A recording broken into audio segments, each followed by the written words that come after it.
ഇന്ന് എൻ്റെ പിറന്നാളാണെന്ന് കണക്കൂട്ടിയതുണ്ടാവാം. ഇന്നലെ ഡിഫറൻറ്റ് ആർട്സ് സെൻറ്ററിൻ്റെ ഡയറക്ടർമാരിൽ ഒരാളായ മോഹനേട്ടനെ നിങ്ങൾ വിളിക്കുന്ന മോഹൻകുമാർ, അദ്ദേഹം സിംഗപ്പൂരിലാണ്. പാസ് ഓഫ് ടൈം എന്ന പേരിൽ ഒരു കുറിപ്പ് എനിക്ക് വാട്സാപ്പിൽ അയച്ചു തന്നു. ഞാനത് എത്ര തവണ വായിച്ചു എന്ന് എനിക്ക് തന്നെ അറിയില്ല. ഞാനതിനൊന്ന് മലയാളീകരിച്ചൊരു പ്രിൻ്റ് എടുത്ത് ഇപ്പോൾ അതെൻ്റെ കയ്യിലുണ്ട്. വല്ലാതെ മനസ്സിൽ തട്ടിയ ഒരു എഴുത്താണിത്. ഒറ്റ നോട്ടത്തിൽ ഓർക്കുന്ന ചില കാര്യങ്ങൾ നിങ്ങളോടൊന്ന് പങ്കുവെക്കണമെന്ന് എനിക്ക് തോന്നി. പ്രായം മനസ്സിനെ തളർത്തുന്നു എന്നുണ്ടെങ്കിൽ ഇതൊന്ന് കേൾക്കുന്നത് നല്ലതാണ്.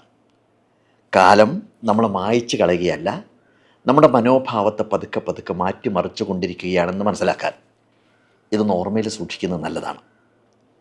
സാധാരണ നമ്മുടെ മക്കളും കൊച്ചുമക്കളും ഒക്കെ മാതാപിതാക്കളുടെ വയസ്സ് കണക്ക് കൂട്ടി ഓർമ്മിപ്പിച്ച് തുടങ്ങുന്നത് ഷഷ്ടിപൂർത്തി മുതലാണ്, അല്ലേ? 60 വയസ്സാവുമ്പോൾ.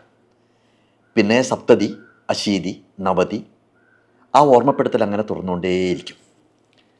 നിങ്ങൾക്ക് ഈ ഭൂമി വിട്ടുപോകാൻ ഇനി അധിക ദൂരമില്ല എന്നതിൻ്റെ ഓർമ്മിപ്പിക്കലാണത്. ഇനി ഞാൻ ഈ എഴുത്തിലേക്ക് വരാം. ഞാൻ ചില പോയിൻറ്റ്സ് കുറിച്ച് വെച്ചിട്ടുണ്ട്. 60 വയസ്സ്, 60 ആവുമ്പോൾ ഒരാൾ അകൽച്ചയുടെ സൂക്ഷ്മത പതുക്കെ പതുക്കെ അനുഭവിച്ചു തുടങ്ങും. ഒരിക്കൽ അയാളുടെ ആശയങ്ങൾ കൊണ്ട് സജീവമായിരുന്ന മുറി, അയാളുടെ വീട് ഇപ്പോൾ അയാളുടെ അഭിപ്രായം ചോദിക്കേണ്ടാത്ത ഇടങ്ങളായിട്ട് തോന്നും. ഇതിനകത്ത് വിഷമിക്കാനൊന്നുമില്ല. അത് ജീവിതത്തിൻ്റെ ഒരു താളമാണ്. നമ്മുടെ സംഭാവനകൾ ഇത്രയും കാലം ആരുടെയൊക്കെയോ ഹൃദയങ്ങളിലും മനസ്സുകളിലും നാം പതിച്ചിട്ടതിൻ്റെ ബാക്കിപത്രമാണ് എന്ന് തിരിച്ചറിയേണ്ട കാലത്തിലേക്ക് നമ്മൾ കടന്നു എന്നർത്ഥം. അത്രയേ ഉള്ളൂ, അത്രയേ അതിന് കാണാവൂ. ഇനി 70 വയസ്സാണ്. 70 ആകുമ്പോഴേക്കും സമൂഹം തന്നെ മറന്നു പോകുന്നുണ്ടോ എന്ന് തോന്നി തുടങ്ങും. പുതിയ തലമുറ നമ്മൾ എന്തായിരുന്നു എന്നൊന്നും അംഗീകരിക്കാത്തൊരു കാലത്തിലേക്ക് കിടക്കുകയാണ്.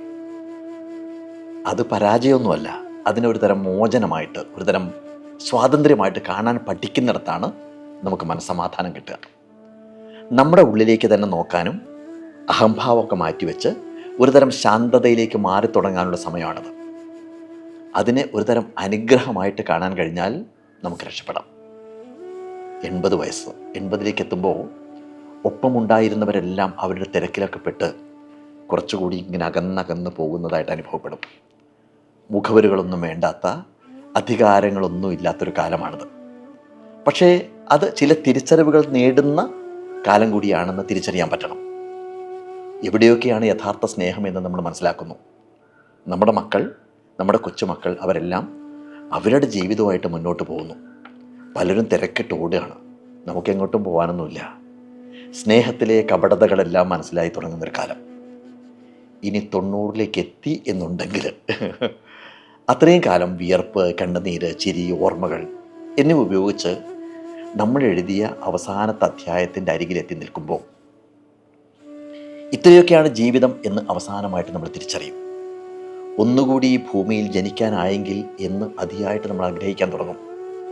ഇങ്ങനെയൊന്നും ആയിരുന്നില്ല ജീവിക്കേണ്ടിയിരുന്നത് എന്നും, വെറുതെ നമ്മൾ നഷ്ടപ്പെടുത്തിയ സമയമെല്ലാം ഒന്നുകൂടി തിരിച്ചു കിട്ടിയിരുന്നെങ്കിൽ കുറേ കൂടി ഉജ്ജ്വലമായിട്ട് ജീവിക്കാമായിരുന്നു എന്നും മനസ്സിങ്ങനെ ആവർത്തിച്ച് പറഞ്ഞുകൊണ്ടേയിരിക്കും. പക്ഷെ നടക്കില്ല.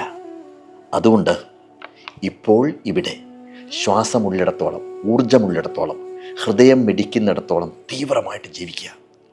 ഓരോ കൂടിക്കാഴ്ചകളെയും സ്നേഹിക്കുക, ഉറക്കെ ചിരിക്കുക. ജീവിതത്തിലെ ചെറുതും വലുതുമായ, അല്ലെങ്കിൽ ലളിതവും സങ്കീർണവുമായിട്ടുള്ള സന്തോഷങ്ങൾ ആസ്വദിക്കുക.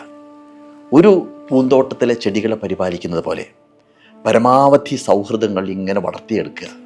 കാരണം അവസാനം അവശേഷിക്കുന്നത് ഉണ്ടാക്കിയ പണമോ നേട്ടങ്ങളോ സ്ഥാനങ്ങളോ ഒന്നുമല്ല. ബാക്കി നിൽക്കുന്നത് ജീവിച്ചിരുന്നപ്പോൾ ഉണ്ടായിരുന്ന ബന്ധങ്ങളും അവരോടൊപ്പം നമ്മൾ പങ്കുവച്ച നിമിഷങ്ങളും അവർക്കായി നാം പരത്തിയ പ്രകാശവും മാത്രമായിരിക്കുമെന്നുള്ള കാര്യം ഓർക്കുക.